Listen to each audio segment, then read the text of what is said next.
ఇంత పెద్ద glass rose milk కేవలం 40 రూపాయలేనా?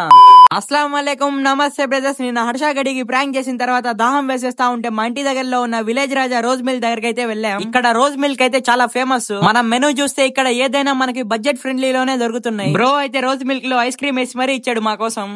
రోజ్ మిల్క్ రోజ్ మిల్క్ లో ఐస్ క్రీమ్ వేసుకుని తింటుంటే అబ్బా టేస్టే వేరు. ఇక్కడ అంబియన్స్ విషయానికి వస్తే డీసెంట్ గా బాగుంది. ఇక్కడ ప్యూర్ మిల్క్ తో చేసిన ఐస్ క్రీమ్లు కూడా దొరుకుతున్నాయి. ఒక గ్లాస్ రోజ్ మిల్క్ తాగలేక తాగాను, ఎందుకంటే చూడండి ఎంత పెద్దగా ఉందో ఇది. ఇక్కడ రోజ్ మిల్క్ తర్వాత బటర్ స్కాచ్ ఫేమస్. నా కోసం ఒకసారి ట్రై చేయి బ్రో అని చెప్పాడు. బ్రో అంత ప్రేమగా అడిగితే మేము వద్దంటామా? సరే బ్రో ఇచ్చే అని చెప్పాం. బటర్ స్కాచ్ టేస్ట్ విషయానికి వస్తే చాలా బాగుంది. ఈ ఎండలకి తట్టుకోవాలంటే ఇంకో బెస్ట్ చాయిస్ మన విలేజ్ రాజా వారి దగ్గర ఉన్న బటర్ స్కాచ్ ఇంకా రోజ్ మిల్క్ తాగాల్సిందే. పార్సల్ విషయానికి వస్తే 10 రూపాయలు అయితే ఎక్స్ట్రా తీసుకుంటారు. అడ్రస్ పెట్టు. ఈ స్పాట్ లొకేషన్ విషయానికి వస్తే మన కృష్ణపట్నం రోడ్ హన్నాథ్పురం యమహా షోరూమ్ పక్కనే ఉంటది. వెళ్ళి ట్రై చేయండి బ్రదర్స్. ఇలాంటి మంచి మంచి వీడియోల కోసం మన వీడియోని లైక్ చేసి మన ఛానల్ అయితే సబ్స్క్రైబ్ చేయండి బ్రదర్స్.